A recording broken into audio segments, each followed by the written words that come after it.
नमस्ते प्यारे दोस्तों, कैसे हो? बढ़िया हो सारे। तो दोस्तों, जैसे कि आपकी सोशल साइंस चली हुई थी क्लास 10th की, और ज्योग्राफी का चैप्टर फर्स्ट यानी कि रिसोर्सेज एंड डेवलपमेंट वो मैंने कंप्लीट करा दिया है। आप जो प्रीवियस वीडियोस हैं उनसे कंप्लीट करा लो। 3 क्लास लिए, तीनों क्लासेस में चैप्टर को कंप्लीटली मैंने फिनिश किया है, ठीक है। उसके बाद अगर मैं बात करूं तो प्रॉब्लम क्या है, प्रॉब्लम ये है कि मैंने जहां जहां पर बैच लिए है तो वहां पर स्टार्टिंग में मैंने ज्योग्राफी कंप्लीट कराई। कुछ बच्चे ऐसे हैं कि वीडियो के जो लिंक है वो शेयर करते हैं, जिससे कि जाकि वो पेड वगैरह नहीं करते, ठीक है, फीस वगैरह नहीं देते, वो बाकी लिंक की चोरी करते हैं, उसके बाद में लिंक शेयर करते हैं फ्रेंड्स के साथ। हालांकि हमें पता लग जाता है, लेकिन क्या करें कि भाई हम भी मजबूर है इस चीज के लिए। थोड़ा सा हम भी ये नहीं सोचते कि चलो यार छोड़, पढ़ पढ़ के अपना पास हो जाएगा, इससे ज्यादा कुछ भी नहीं है, लेकिन वो गलत करते हैं इस चीज को। उनमें उनका ही लॉस है, उनके जो पर्सनल चीजें हैं वो हमारे पास आ जाती है, ठीक। वो मतलब वो एक लंबा प्रोसेस है। आप वीडियो के लिंक शेयर करते हो, वीडियो के जो लिंक है वो आप कॉपीराइट करते हो, फिर उनको शेयर करते हो, उनसे आपको भी बहुत ज्यादा लॉस होता है। आपके फोन के अंदर बहुत सारी चीजें ऐसी होती है जो मिसयूज होती है उस टाइम पे। तो मैं आपको बता रहा हूं, प्लीज कम से कम आप, अगर आपने पेड किया है तो आप लिंक को कभी भी शेयर ना करें किसी के साथ में, ठीक है। आप अपनी तैयारी लगन और मेहनत ईमानदारी के साथ करें। मैं स्टार्टिंग में ज्योग्राफी स्टार्ट की, मेन एम यानी कि मेन मोटिव मेरा यही था कि मैं ज्यादा से ज्यादा बेटर से बेटर ज्योग्राफी पढ़ाऊं। लेकिन फिर क्या हुआ, अलग अलग जगह से कमेंट आई, डिमांड भी आई से सर आप स्टार्टिंग में ज्योग्राफी स्टार्ट करते हो, हमारी कंप्लीट हो चुकी है।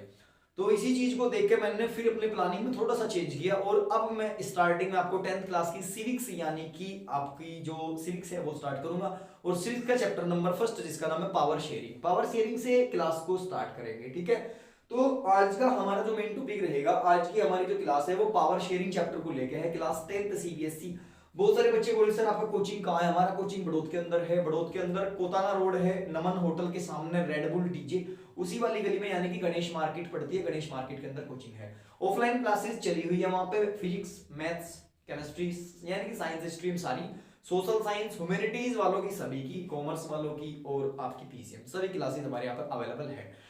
टॉप टीचर है हमारे पास में, बेहतरीन से बेहतरीन फैकल्टी है, ठीक है, अच्छे से अच्छी फैकल्टी है, और फीस बहुत ही नॉर्मल है। मेन चीज होती है फीस और रिजल्ट।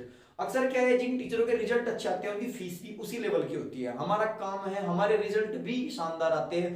पिछली 2-3 सालों से हमारे कोचिंग ने प्रमोट किया है, और कोचिंग का जो रिजल्ट रहा वो काफी शानदार रहा है, मैथ के क्षेत्र में, साइंस के क्षेत्र में, और अगर मैं बात करूं तो सोशल साइंस के अंदर भी, ठीक है, ह्यूमैनिटीज के सारे सब्जेक्ट के अंदर भी काफी अच्छी हमारी रिक्वायरमेंट और पकड़, सारी चीजें बढ़िया है, रिजल्ट एक नंबर का है। और बताऊंगा आपको फीस भी सबसे कम है हमारी कोचिंग के अंदर, क्योंकि हम लोग जो स्टूडेंट है उनको एक्सप्लोर नहीं करते, उनका शोषण नहीं करते हम लोग, ठीक है। तो आज का हमारा जो टॉपिक है वो हमारा पावर शेयरिंग है। पावर शेयरिंग का मीन्स होता है मेरे बेटा शक्तियों का बंटवारा, यानी कि जो हमारी पावर्स है उसको शेयर करना। अगर एक आदमी में सारी पावर रहेगी तो उन पावर के अंदर दबा रहेगा, बर्डन फील कर जाओगा, उस पर कोई भी डिसीजन अच्छे तरीके से नहीं लिया जाएगा, क्योंकि जब ज्यादा पावर्स होगी तो डिप्रेस होगा माइंड, और जब डिप्रेस होगा तो डिप्रेशन में जाएगा, और जब डिप्रेशन में जाएगा तो कोई भी डिसीजन वो सही तरीके से नहीं ले सकता। इसीलिए पावर शेयरिंग यानी पावर को शेयर करना पड़ता है। अगर मैं आपको बताऊं तो इस चैप्टर में आप पावर शेयरिंग के बारे में पढ़ोगे, इस चैप्टर में आप लोग पढ़ोगे कि दो देशों के बीच में पावर शेयरिंग कैसे डिजायरेबल है। दो देश कौन कौन से पढ़ोगे, एक तो पढ़ोगे आप लोग बेल्जियम, बेल्जियम यूरोप कंट्री का एक देश है, और दूसरा पढ़ोगे श्रीलंका जो कि एशिया का एक देश है, ठीक है। यानी कि दोनों देश अलग अलग कॉन्टिनेंट से रिलेटेड है। अगर हम बेल्जियम की बात करें तो बेल्जियम एक बहुत ही छोटा सा देश है। हरियाणा जो आपका राज्य है, हरियाणा राज्य से भी छोटा स्टेट है, हरियाणा की पॉपुलेशन से भी कम पॉपुलेशन बेल्जियम की है। बेल्जियम की राजधानी ब्रुसेल्स है, और दूसरी तरफ श्रीलंका है, यानी कि श्रीलंका की जो राजधानी है वो क्या है, अभी हाल ही में श्रीलंका की जो राजधानी है, बताओ क्या है श्रीलंका की कैपिटल, कमेंट करो जल्दी, श्रीलंका की कैपिटल क्या है?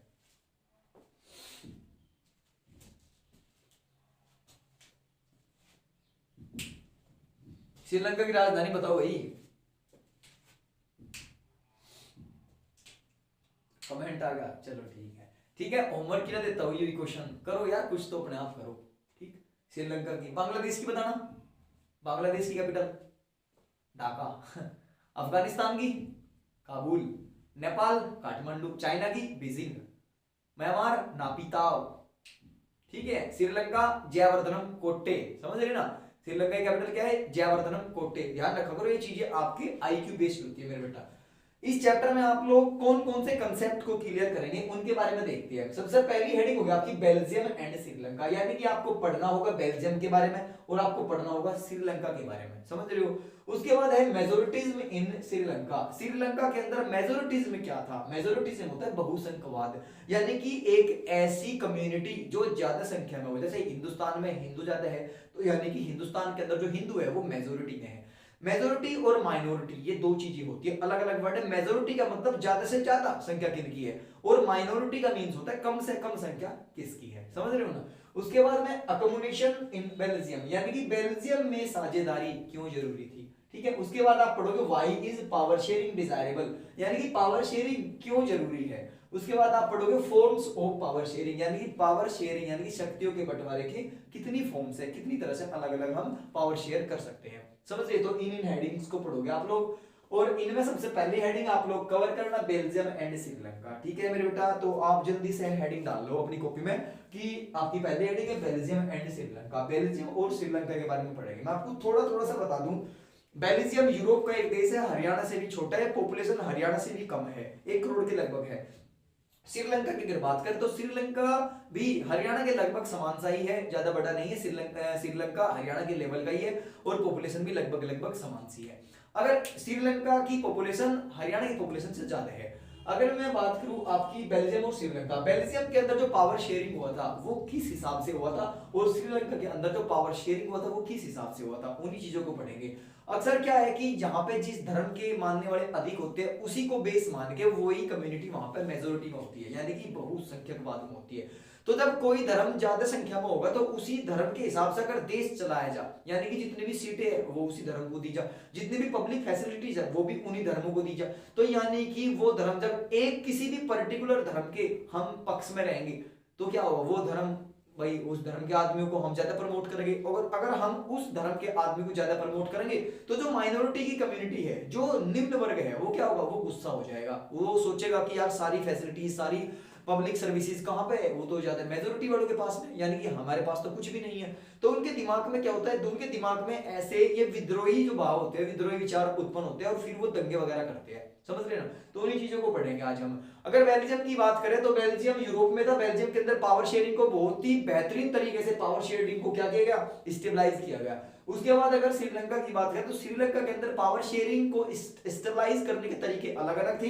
यहाँ पे सिविल वॉर हुए थे, श्रीलंका के अंदर दंगे हुए थे, अशांति अशांति हुई थी, शांति भंग हुई थी देश के अंदर दंगे वगैरह हुए थे, तो लड़ाई हो चुकी थी, समझ रहे ना। तो यानी कि श्रीलंका के अंदर पावर शेयरिंग जब हुआ तो वो आसानी से नहीं हो पाया, और बेल्जियम के अंदर पावर शेयरिंग को बहुत ही अच्छे ढंग से कंप्लीट किया गया, ठीक है। उन्हीं चीजों के बारे में पढ़ते हैं। तो आप अपनी हेडिंग डालिए सबसे पहले बेल्जियम एंड श्रीलंका।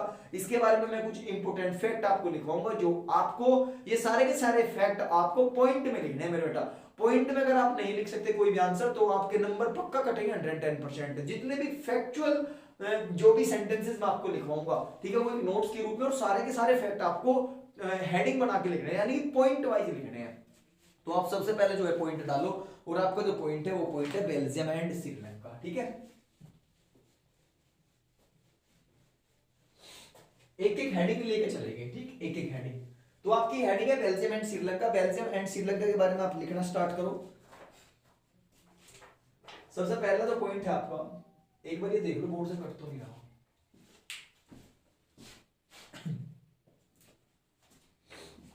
मार्कर दे दो इसमें बड़ी रिंग को, ठीक है। पॉइंट नंबर फर्स्ट है आपका, लिखो इसके अंदर, Belgium is small country in Europe. Belgium is small country in Europe, ठीक है। बेल्जियम जो है एक छोटा सा देश है, किसका, यूरोप का, ठीक। दूसरा पॉइंट लिखो, इट हैज borders with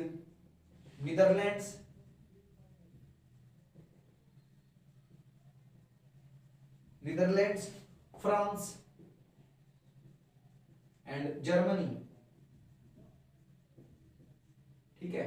यानी कि जो बेल्जियम है, बेल्जियम की जो बॉर्डर है वो 3 देश के साथ टच होती है, होती तो बहुत सारे है, लेकिन जो बेल्जियम की बॉर्डर है वो टच होती है किस किस से, नीदरलैंड, जर्मनी और फ्रांस से।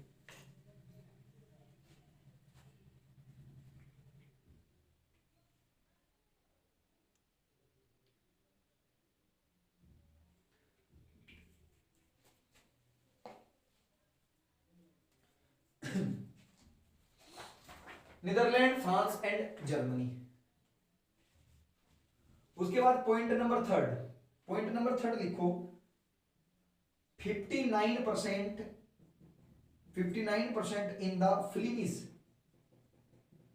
Flemish region, 59% in the Flemish region speak Dutch। अब यहां ये इंपोर्टेंट बात है, 59% लोग जो थे, यानी कि बेल्जियम के अंदर 59% लोग जो किस एरिया में रहते थे, फ्लिमिश एरिया में रहते थे, वो कौन सी लैंग्वेज बोलते थे, डच लैंग्वेज बोलते थे। समझ रहे ना। अब आपसे यही एमसीक्यू क्वेश्चन में बढ़ेगा कि 59% कौन थे बेल्जियम में, तो क्या थे, डच थे। यानी कि 59% वो लोग थे जो फ्लिमिश रीजन, फ्लिमिश क्षेत्र में रहकर डच भाषा बोलते थे। समझ रहे ना। उसके बाद पॉइंट नंबर 4 आपका,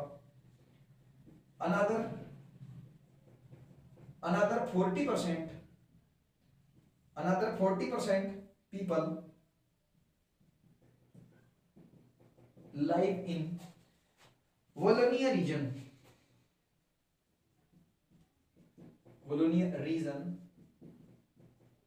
and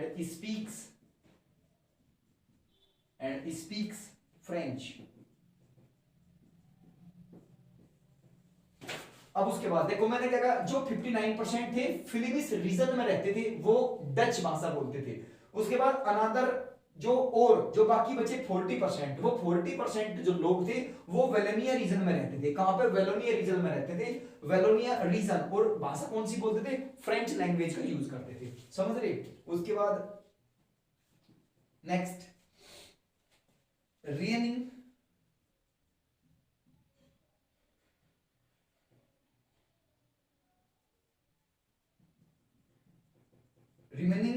1%, जो 1% लोग थे वो कौन थे, जर्मन।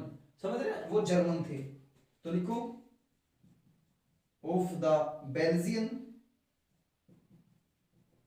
Speak German. अब ध्यान देने वाली बात यह है, बेल्जियम के अंदर 59% लोग जो कहां रहते थे, फिलिपिस एरिया में, वो कौन सी लैंग्वेज बोल रहे थे, डच। और जो 40% लोग थे वो वेलोनिया रीजन में रहते थे और वे कौन सी लैंग्वेज बोलते थे, फ्रेंच लैंग्वेज बोलते थे। यहां से एमसीक्यू बनेगा। और बाकी जो 1% बचते हैं, 1% लोग केवल ऐसे थे जो केवल और केवल जर्मन भाषा बोलते थे। समझ रहे ना। उसके बाद next point number 6, in the capital city,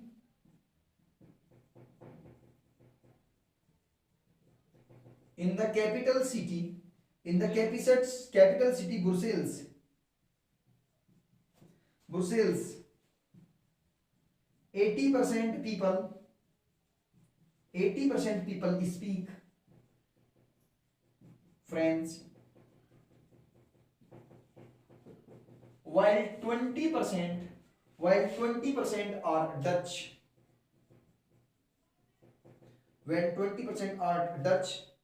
speaking।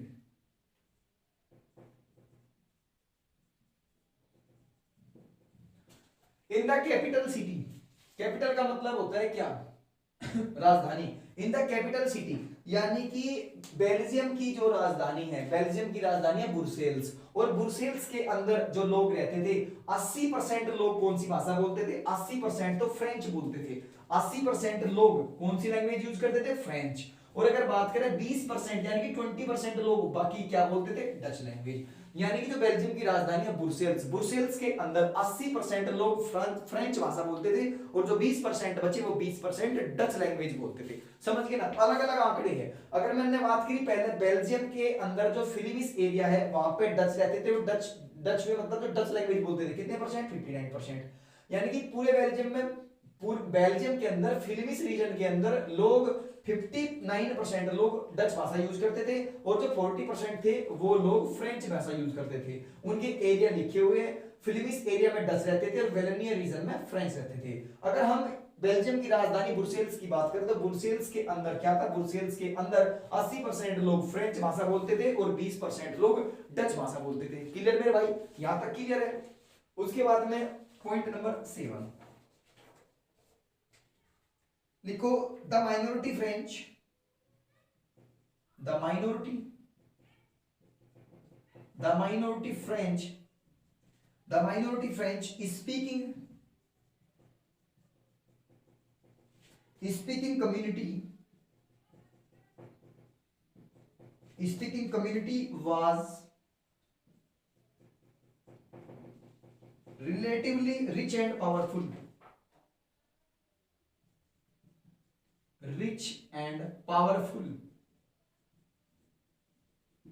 ठीक है, लिखो, नोट करो जल्दी।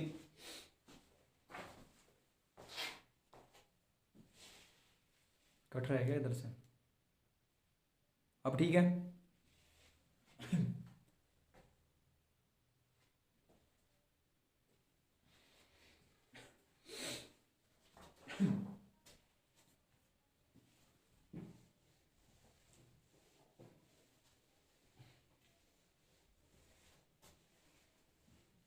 स्क्रीनशॉट वगैरह ले लिया करो भाई, ठीक है, अगर दिक्कत बनती है तो स्क्रीनशॉट ले लिया करो।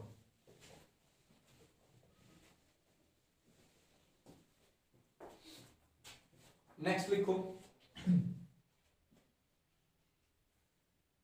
Point number 8, this was resented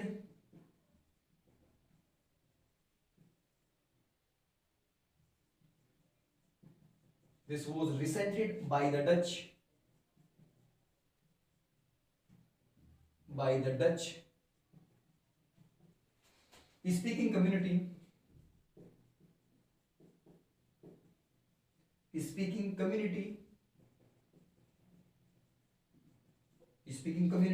who get the benefit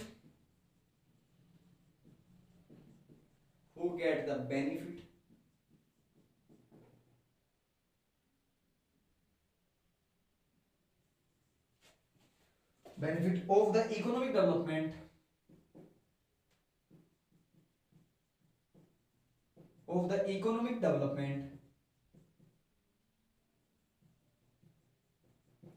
economic development and education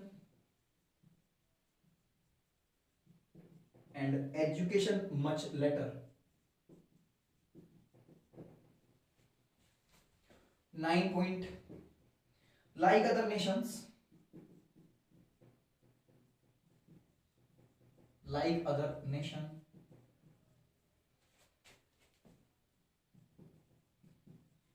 in the South Asia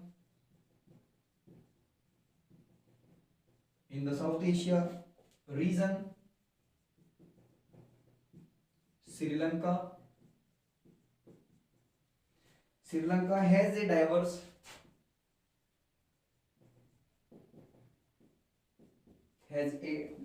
population, Point 10th, the Sinhala speaks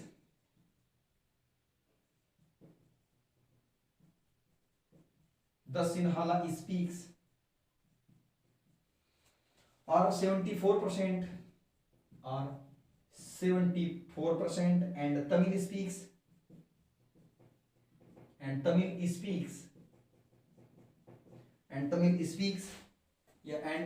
speakers are 18%.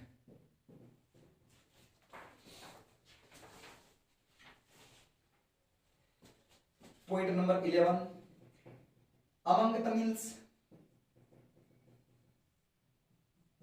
Tamils there are two groups, there are two subgroups, Tamil natives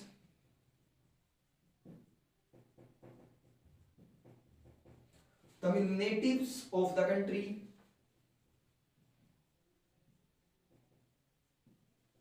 Tamil native of the country are called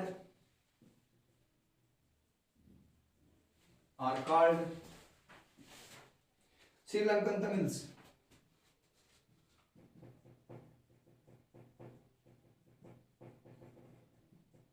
Sri Lankan Tamils. The rest was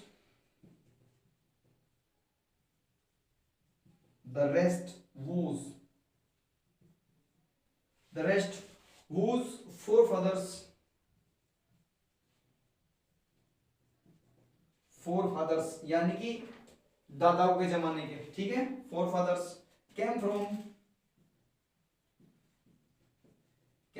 India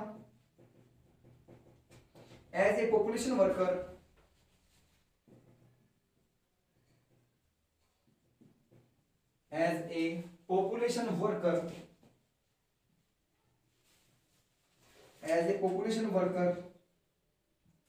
during the colonial period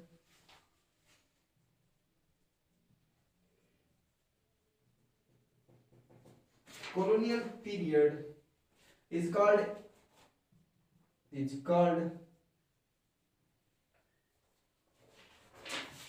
Indian Tamils.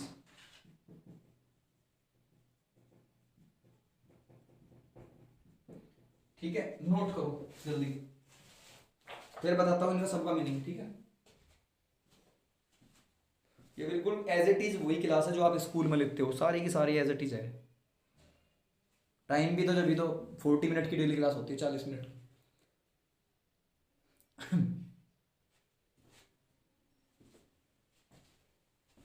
Belgium and Sri Lanka. This was resented by the Dutch-speaking community who had the benefit of the economic development and education much later. ठीक है, उसके बाद like other Nations in the south Asia region, ठीक है, like other Nations यानी कि और देश की तरह in the south Asia region. अगर हम बात करें साउथ एशिया की, तो श्रीलंका एक देश है जो साउथ एशिया में है। Sri Lanka has a diverse population, Sri Lanka के अंदर जो पॉपुलेशन है वो डाइवर्स हुई है। ये डाइवर्स का मतलब श्रीलंका के अंदर जो पॉपुलेशन है वो अलग अलग धर्मों की है, यानी कि अलग अलग कम्युनिटी है सारी। तो यानी कि डाइवर्स पॉपुलेशन का मतलब जो पॉपुलेशन है वो बिखरी हुई है, समझ रहे ना। तो डाइवर्स पॉपुलेशन बोलते हैं बिखरी हुई जनसंख्या को। तो यानी कि Sri Lanka has a diverse population, Sri Lanka के अंदर जो पॉपुलेशन है वो डाइवर्स पॉपुलेशन है। उसके बाद द सिन्हाला स्पीक्स, श्रीलंका के अंदर जो ज्यादा से ज्यादा लोग हैं यानी कि मेजोरिटी में जो लोग हैं वो बोलते हैं सिन्हाला लैंग्वेज। एक लैंग्वेज है श्रीलंका के अंदर सिन्हाला लैंग्वेज। सिन्हाला लैंग्वेज कौन बोलते हैं? श्रीलंका के वो आदमी जो मेजोरिटी में है, श्रीलंका के अंदर वो आदमी या वो कम्युनिटी जो मेजोरिटी में है वो कौन सी लैंग्वेज बोलती है? सिन्हाला लैंग्वेज बोलती है। तो यानी कि श्रीलंका के अंदर सिन्हाला बोलने वालों की जो संख्या है वो 74% है। एंड तमिल स्पीक्स, और जो दूसरे तमिल है, जो तमिल है वो तमिल बोलते हैं 18%। अब श्रीलंका के अंदर कौन ज्यादा है? बुद्धिज्म ज्यादा है, यानी कि बुद्ध धर्म को मानने वाले ज्यादा है। तो बुद्धिज्म जो ज्यादा है, जो बुद्धिज्म थे वो बुद्धिज्म सिन्हाला लैंग्वेज यूज करते थे। तो यानी कि श्रीलंका के अंदर जो बुद्धिज्म थे वो सिन्हाला लैंग्वेज यूज करते थे। और 1956 में श्रीलंका के अंदर जो बुद्धिज्म थे उन्होंने क्या किया? सिन्हाला लैंग्वेज को नेशनल लैंग्वेज बना दिया। और नेशनल लैंग्वेज जैसे ही बनाया ना तो भैया उनकी तो वे तो खुश हो गए, क्योंकि उनकी बोलने वाली भाषा को क्या बना दिया?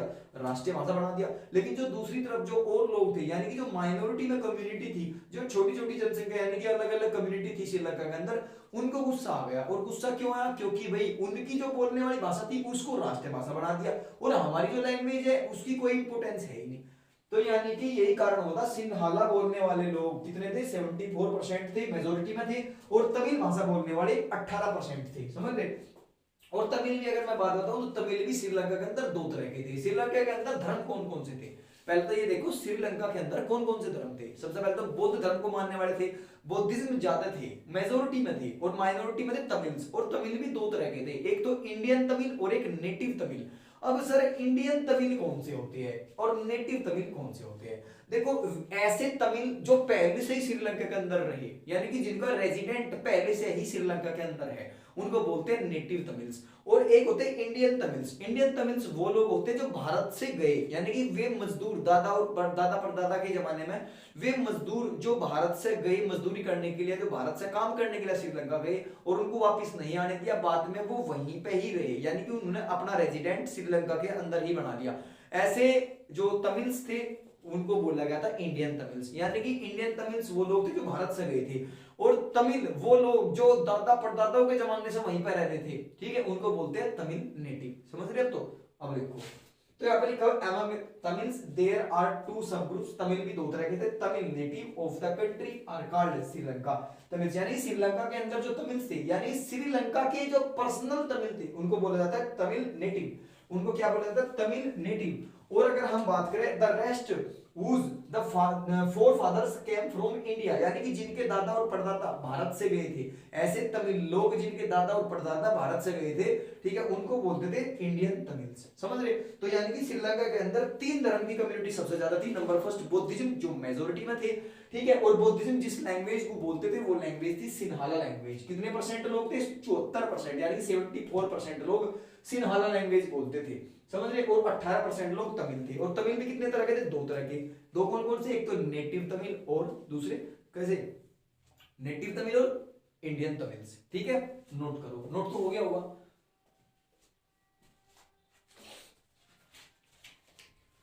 ठीक है भाई,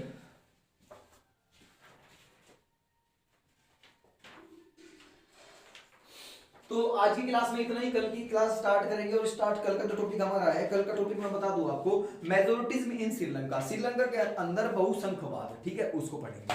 नोट कर लेना सारे टॉपिक, सारे पॉइंट इंपोर्टेंट है भाई साहब, सारे पॉइंट इंपोर्टेंट है। अपनी फेयर कॉपी में बनाना बिल्कुल तरीके से। ठीक है, आज थोड़ी हेल्थ सही नहीं है इसलिए कल क्लास करूंगा। बाकी धन्यवाद दोस्तों, मिलते हैं कल।